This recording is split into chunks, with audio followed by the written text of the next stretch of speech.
Working on a 2000 Lesabre today.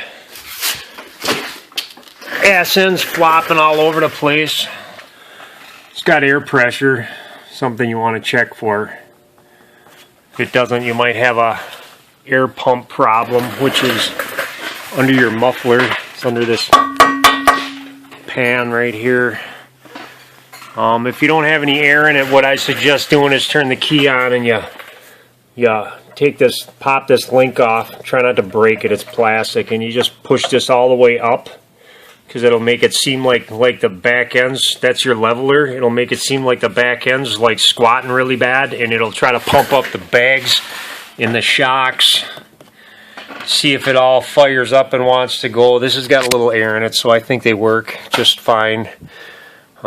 You can use the shocks that got the little coil spring on them too. If them are the only ones I could find at the parts store, the only other option if you don't want to run the air pump. It's basically like an overload shock. But yeah, I'm just going to put regular air shocks in this. This one's leaking too. Yeah, I'm in the trunk here. What you want to do is unscrew this thing, take that off, you flop this down out of the way, and where'd it go? Where'd it go? There it is. Take this boot off of here. You got two 13 millimeters you take off.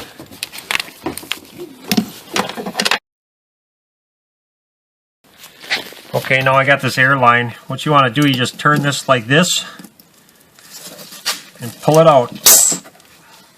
That easy. And you can just put it back in like that. Now I just need to take off these two 10 millimeter bolts here. There's metal clips on the top. They like to break sometimes. When they do, all I can say is have fun getting that out.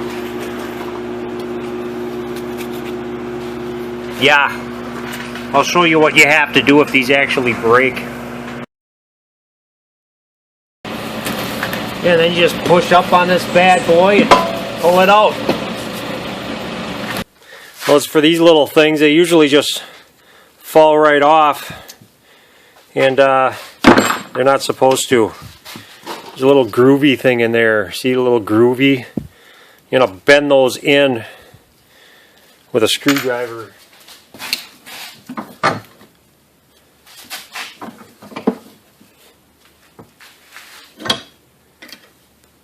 Pry it in.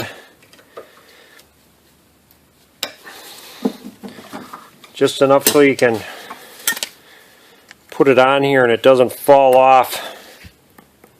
There, it stays in there a lot better. Yeah, see?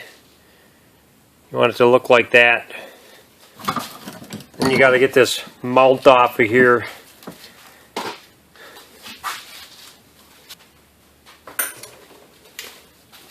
It's a 15 millimeter.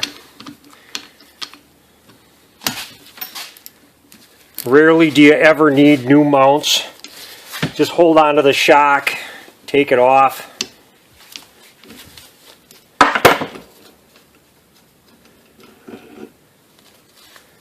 I got a new one.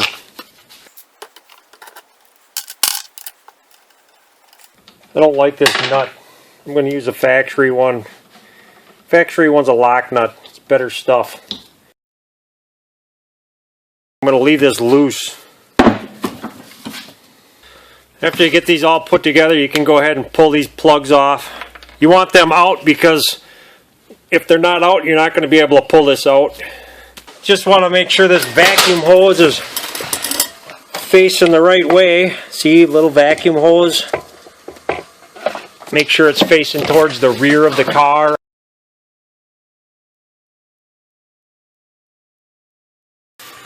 Okay, I jacked up the tire. I use a screw jack, so I got enough room. It's in there now. You can just go ahead and plug this line in. You don't need any lubricant or anything for that. Just plug it in.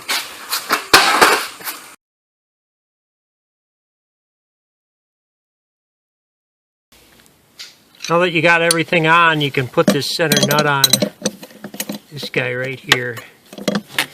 What you want to do, put a vice grip on this tower if it works for you. You don't want this stuff to spin. It's got to be in the right spot. So just clamp that down so it doesn't spin. You get under here with a wrench. It's kind of wrong, but whatever. Gotta tighten that down.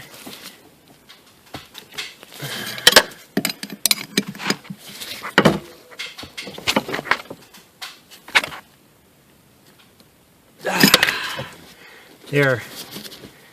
You'll know if that's not tight because you go over bumps, you're going to hear that sucker rattle.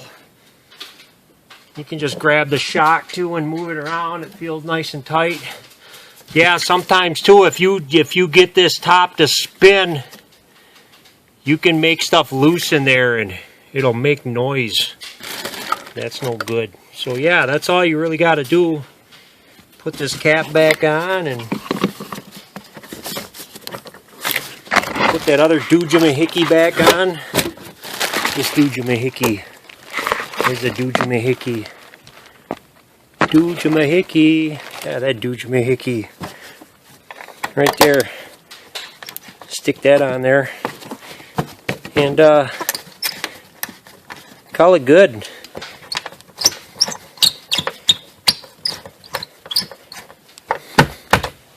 There. Done.